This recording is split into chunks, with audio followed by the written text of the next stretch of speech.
ఆత్మకూరు పట్టణంలో నిర్వహించిన స్వచ్ఛాంధ్ర స్వచ్ఛ దివాస్ కార్యక్రమంలో పాల్గొన్న ఆత్మకూరు శాసనసభ్యులు రాష్ట్ర దేవాదాయ శాఖ మంత్రి ఆనం రామనారాయణ రెడ్డి ఆత్మకూరు పట్టణంలో సత్రం సెంటర్ వద్ద నిర్వహించి ఈ కార్యక్రమంలో మంత్రి ఆనం పాల్గొని చెత్త నివారణకు ప్రతి ఒక్కరూ కృషి చేయాలంటూ పట్టణంలోని ప్రజలు అధికారులతో కలిసి ప్రతిజ్ఞ చేశారు. అనంతరం పట్టణంలోని పలు ఇళ్లను సందర్శించి తడి చెత్త పొడి చెత్తపై అవగాహన కల్పించారు. చెత్తను వేరువేరుగా డబ్బాలలో వేసి వీధిలో పారవేయకుండా చెత్త వాహనాలలో మాత్రమే వేయాలని తెలిపారు. అనంతరం పట్టణంలోనే అలగనంద స్వామి దేవాలయం దర్శించారు. అనంతరం ఏర్పాటు చేసిన విలేకరుల సమావేశంలో ఆయన మాట్లాడుతూ రాష్ట్ర వ్యాప్తంగా నేడు చెత్త నివారణకు ప్రతి ఒక్కరూ కృషి చేయాలనే ఉద్దేశంతో స్వచ్ఛాంధ్ర స్వచ్ఛ దివాస్ కార్యక్రమాన్ని రూపొందించి నేడు ఆత్మకూరులో ఈ కార్యక్రమాన్ని ప్రారంభించామని, ప్రతి నెల 3వ శనివారం చెత్త నివారణ కోసం ప్రత్యేక కార్యక్రమాలు నిర్వహిస్తామని తెలిపారు. రాష్ట్ర అభివృద్ధి కోసం తమ ముఖ్యమంత్రి నారా చంద్రబాబు నాయుడు పూర్తి స్థాయిలో పనిచేస్తున్నారు.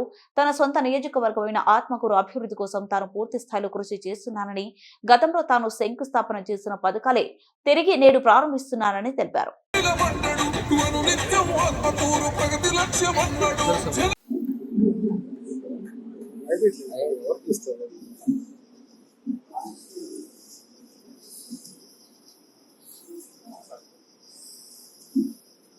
ఈరోజు ఆత్మకూరులో స్వచ్ఛ భారత్ స్వచ్ఛ దివాస్ కార్యక్రమంలో 3వ శనివారం ఈ మాసంలో పాల్గొనడానికి ఈ ప్రాంత శాసనసభ్యులు రాష్ట్ర మంత్రిగా ఇక్కడికి రావడం జరిగింది.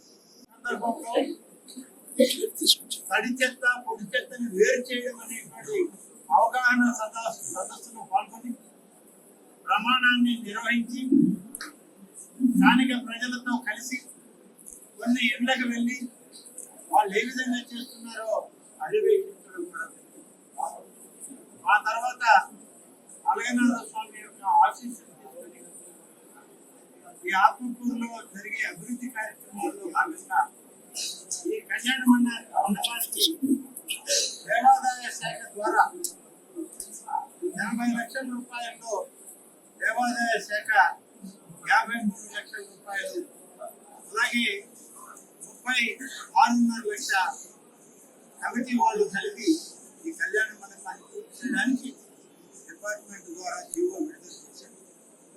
వీటన్నిటితో పాటు మరొక ముఖ్య విషయం, గౌరవ ముఖ్యమంత్రి శ్రీ చంద్రబాబు నాయుడు గారికి, మా సోదరి బలహీన వర్గాల సంక్షేమ మంత్రి శ్రీమతి సవిత గారికి ప్రత్యేకంగా ఈ నియోజకవర్గ ప్రాంత ప్రజల తరఫున నేను వారికి ప్రత్యేక ధన్యవాదాలు తెలియజేస్తున్నాను. ఎందుకంటే ఇటీవల ఈ ప్రాంతానికి వచ్చినప్పుడు బీసీ గర్ల్స్ రెసిడెన్షియల్ స్కూల్ ప్రారంభోత్సవం అయితే దీన్ని ఇంకా పెద్దది కావాలి, జూనియర్ కాలేజీ కనుక దీన్ని తీర్చిదిద్దలేకపోతే నిన్న జరిగిన ముఖ్యమంత్రి గారి సమీక్షలోనే దాన్ని మంజూరు చేసి ముఖ్యమంత్రి గారు వెంటనే అనుమతినిచ్చి రాబోయే అకాడమిక్ ఇయర్ నుంచి జూనియర్ కాలేజీ ప్రారంభించండి అని చెప్పి మాకు ఆదేశాలు. ఒక జూనియర్ కాలేజీకి అయ్యే ఖర్చు భవనాలు పర్మనెంట్ ఇన్ఫ్రాస్ట్రక్చర్ కాకుండా సంవత్సరానికి 3 కోట్ల రూపాయల ఖర్చు. అంత నిధులు కూడా ఇచ్చి వాళ్ళు ఉన్నటువంటి కష్టకాలంలో కూడా మన ప్రాంతాన్ని వెనకబడిన ప్రాంతాన్ని ఒక మంచి విద్యా సంస్థని అదనంగా మనకి సమకూర్చారు. గౌరవ ముఖ్యమంత్రి చంద్రబాబు నాయుడు గారు, బీసీ సంక్షేమ శాఖ మంత్రి శ్రీమతి సవిత గారు, వారికి ప్రత్యేకంగా నా ధన్యవాదాలు. ఆ శాఖ అధికారులందరికీ కూడా ప్రత్యేక ధన్యవాదాలు తెలియజేస్తాను. ఈ విధంగా అంచెలంచెలుగా నగరాన్ని పట్టణాన్ని అభివృద్ధి చేసుకుంటూ